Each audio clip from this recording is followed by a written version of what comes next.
Pimpinan dan Bapak Ibu anggota Dewan yang saya hormati, menyangkut dengan LPG, kami sebenarnya bermaksud untuk bagaimana melakukan penataan aja. Tidak ada maksud lain. Tapi kalau Bapak Ibu setuju untuk tidak kita lakukan penataan, ayo. Nggak apa-apa. Jadi kalau Bapak-Bapak setuju untuk tidak usah melakukan penataan dengan pola yang seperti ini, nggak apa-apa, kita nggak usah tata, kita jalan aja apa adanya. Kita setuju nggak? Kalau setuju, sepakati. Kalau nggak apa-apa, saya akan sampai kepada Presiden. Tadi PDI Perjuangan sudah setuju, Pak. Gimana? PDI Perjuangan sudah setuju. Tinggal Bapak tanya sama fraksi yang lain. Nggak, artinya saya mau sampaikan ini beban berat juga. Tapi ini adalah keberanian kita untuk membuat keputusan. Tidak ada barang atau sesuatu yang kita memperbaiki yang tidak seharusnya itu mulus. Pasti ada dinamika. Tapi dinamika ini pilihannya kita mau memperbaiki atau tidak.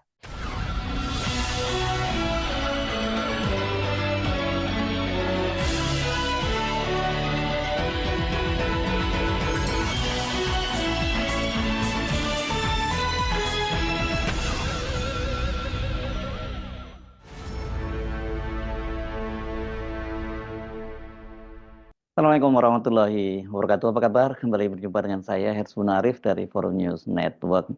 Antrian panjang warga di berbagai kota untuk mendapatkan gas 3 kg atau lebih dikenal sebagai gas melon benar-benar membuat resah rakyat. Di dunia maya, netizen menyamakan peristiwa ini seperti antrian beras di era Orde Lama. Menteri ESDM Bahlil Lahadalia membantah ada kelangkaan. Stok di Pertamina, kata Bahlil, itu mencukupi. Antrian panjang terjadi karena saat ini katanya sedang ada penataan. Karena itulah warga kemudian harus antri panjang di pangkalan. Karena sebelumnya kan mereka bisa membelinya di pengecer, di warung-warung dekat rumah mereka. Tapi kini nggak tersedia. Kalau kita melihat video yang beredar, jujur siapapun melihatnya ini mulai khawatir ya. Karena berkembang kabar gas sedang langka. Dan ini dikait-kaitkan dengan kemudian krisis keuangan di pemerintahan. Soal ini juga mendapat sorotan dari anggota DPR ketika berlangsung rapat kerja Komisi 12 DPR dengan Menteri ESDM Bahlil Lahadalia bersama dengan jajaran PT Pertamina dan PLN. Padahal agendanya sebenarnya bukan soal gas LPG, tapi karena situasi yang sangat mendesak, jadi kemudian digunakan itu oleh anggota Komisi 12 untuk mendesak agar Menteri Bahlil Lahadalia mencabut itu rencana penataan itu. Bahkan ada seorang anggota DPR yang meminta begitu selesai rapat itu kebijakan itu harus dicabut secepatnya.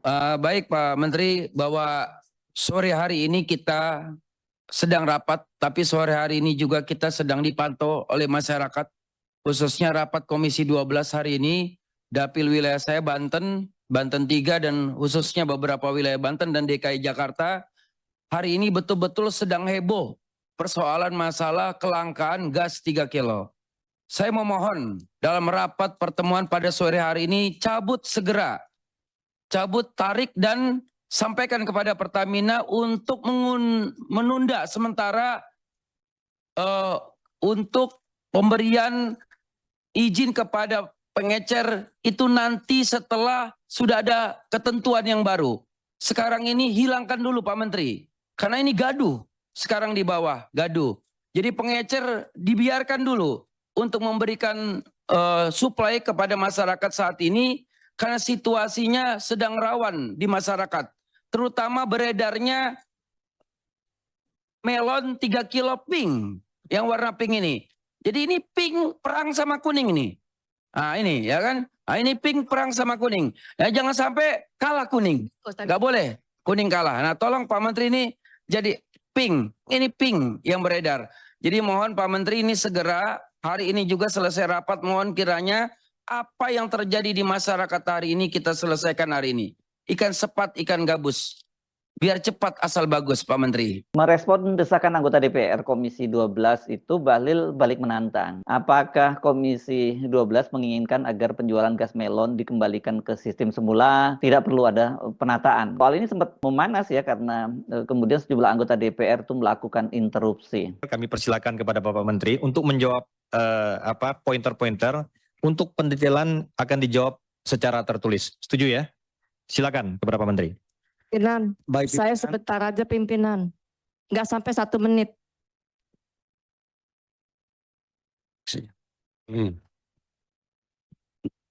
Pimpinan, Usul konkret pimpinan.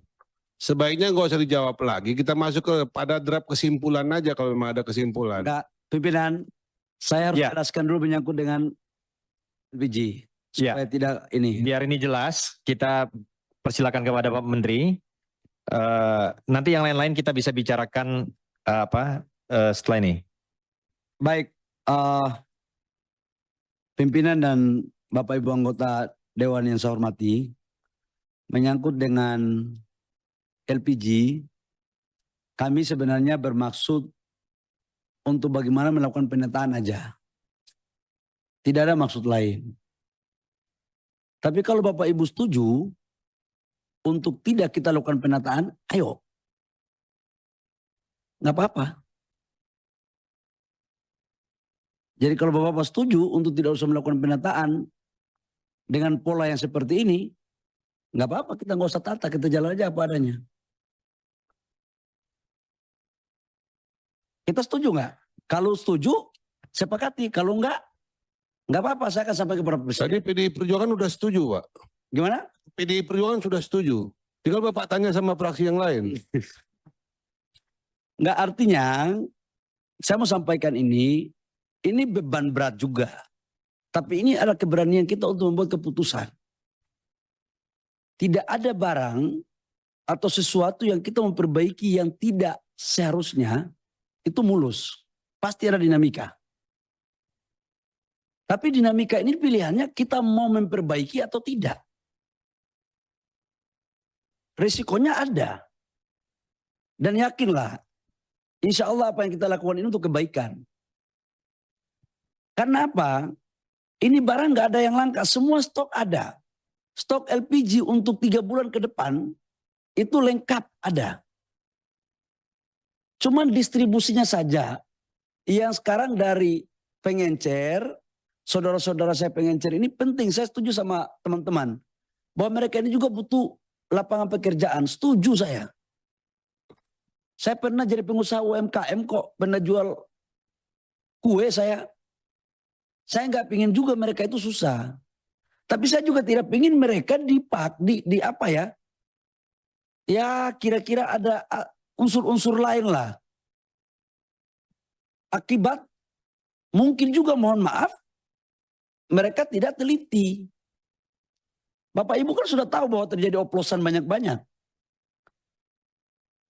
Ini kalau kita biarkan uang 87 triliun ini nyampe. Itu aja kalau saya. Itu satu. Karena itu saya sangat mengapresiasi, berterima kasih untuk kita atas pandangan Bapak Ibu semua terhadap LPG ini kita lakukan tahap penataan. Namun, saya juga udah ngomong sama Pertamina. Kami akui kok bahwa ada juga laporan yang masuk ke saya bahwa ada dan lain-lainnya itu. Syarat-syarat dan lain-lainnya berupa UPT. Ada itu. Dan saya udah bilang sama Pak Dirut Pertamina, yang kayak begini nggak perlu kita pelihara dan harus kita selesaiin. Itu saya jujur aja. Saya juga dapat laporan teman-teman pengusaha saya kan banyak. Tapi udah itu masa lalu.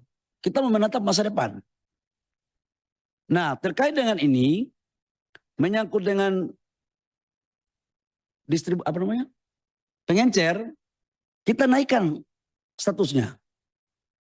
Menjadi sub pangkalan. Dengan syarat yang minimal mungkin, tetapi kalau wilayah yang bisa masuk teknologi, kita pakai standar pelayanannya seperti di pangkalan. Tujuannya apa? Supaya kita tahu dijual ke siapa dan harganya. Karena di pengencer itu kan harganya tidak bisa kita kontrol. Inilah kemudian dua soal ini yang menjadi bagian yang kita selesaiin. Jadi Bapak Ibu semua, saya nanti rapat dengan Pertamina, habis ini langsung kita maraton.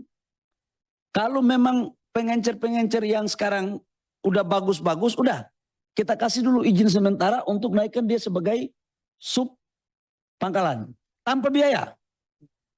Nggak usah ada biaya-biaya. Apaan biaya? Sedikit Pak Menteri, tapi perlu mereka oleh tim Pertamina mengirimkan tim mentraining mereka menggunakan digital. Pak Ramson. Ya. Ya, Pak Ramson, biarkan diselesaikan oleh Pak sudah Menteri. pasti seperti itu. Itu pasti, setiap kebijakan itu pasti ada acuan, panduannya yang akan kita kasih. Dan syaratnya pun tidak seberat pangkalan. Itu. Supaya apa? Ini enak semua. Saudara-saudara kita yang selama pengencer bisa mendapatkan jalannya. Tetapi juga pemerintah dan Pertamina bisa mengendalikan LPG 3 kilo ini. Terus menyangkut tadi dengan LPG ada warna apa? Pink. Saya tadi tanya Pertamina, nanti Pertamina jawab ya. Pertamina, saya kasih waktu 2 menit untuk menjelaskan pink itu. Silakan. Saya izin pimpinan ya, biar tidak ada multi interpretasi dan ini biar kita dengar langsung dari Pertamina. Silakan Pertamina. Baik, pimpinan Komisi 12, Bapak Ibu anggota Komisi 12, Bapak Menteri, Bapak Ibu sekalian, pada kesempatan ini kami menyampaikan bahwa pada saat ini Pertamina hanya menjual untuk yang non subsidi hanya kemasan 5,5 kilo dan 12 kilo. Jadi tidak ada 3 kilogram yang berwarna pink yang non subsidi. Itu pernah ada pada tahun 2018 ketika sedang melakukan uji pasar dan itu juga hanya dilakukan selama 6 bulan yaitu 2.000 tabung di Jakarta dan 1.000 tabung di Surabaya untuk melihat pasar kepada kalangan menengah yang tentunya tidak disubsidi dan mendapatkan ukuran yang jauh lebih kecil. Namun itu adalah tahun 2018 sehingga kami sampaikan berita itu adalah berita hoax.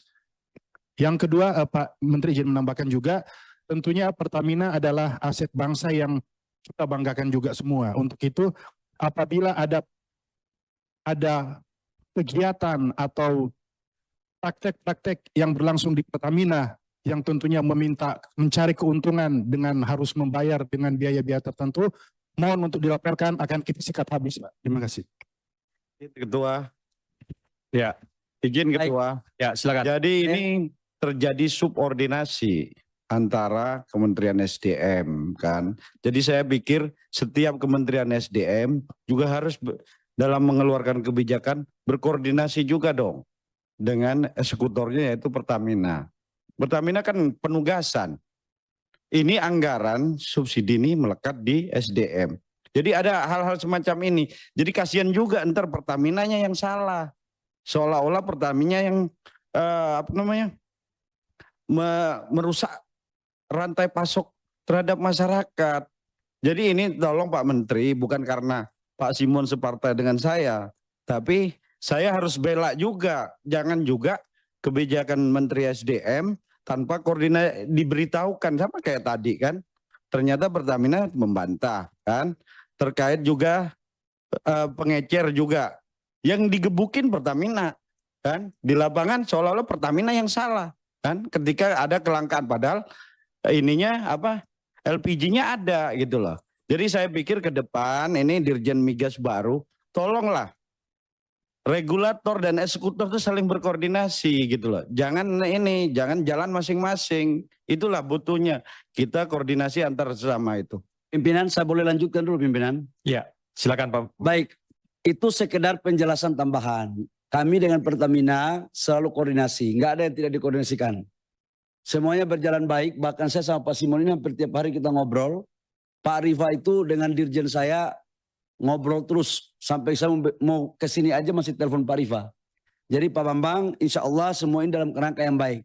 Sebenarnya di antara kami koordinasinya bagus. Contoh menyangkut dengan 3 kilogram. Memang Pertamina nggak pernah mengeluarkan. Itu 2018. Tapi ini kan seolah-olah bahwa ada. Nah jawabannya seperti apa teman Bapak Ibu semua udah tahu. Bahwa memang ada yang tidak nyaman ketika kita mau tertibkan proses untuk pendistribusian daripada pengencer. Tapi kita sayangi, kita hormati pengencer dan pasti kita akan memberikan yang terbaik untuk rakyat kita. Kalau benar seperti yang dikatakan Bahlil bahwa tujuan penataan itu agar distribusi lebih baik dan tidak banyak yang bermain di kalangan pengecer sehingga subsidi tetap tepat sasaran dan harga juga tidak melambung, harusnya dilakukan persiapan yang lebih matang, ada sosialisasinya, kemudian semua ditata dengan baik, tidak mendadak seperti sekarang ini dan mengakibatkan rakyat kebingungan. Bahkan seperti saya sebut tadi kan ini menimbulkan spekulasi adanya krisis pasokan gas LPG khususnya untuk kelas bawah. Situasi negara saat ini harus disadari oleh Pak Bahlil dan jajarannya bahwa sedang tidak baik-baik saja. Pemerintahan Prabowo kan juga terpaksa berakrobat memangkas anggaran dan ini juga menimbulkan ketidakpuasan di kalangan ASN. Belum lagi ada misalnya sekarang ini rencana unjuk rasa dari kalangan dosen yang tunjangan kinerjanya selama 5 tahun di eranya Jokowi tidak dibayar. Dan ini yang harus menanggungnya sekarang juga menanggung beban keuangan dan beban juga politik adalah pemerintahnya Prabowo. Jadi pemandangan antrian panjang di mana-mana ini jelas ini sangat berpengaruh secara psikologis bagi rakyat dan sangat mungkin untuk dimanfaatkan untuk memicu kerusuhan dan kemudian mendiskreditkan pemerintahannya Prabowo ya. Kecuali kalau memang ada target seperti itu, saya nggak tahu. Pak Hersuna Arif dari Forum News Network, sampai jumpa lagi. Wassalamualaikum warahmatullahi wabarakatuh.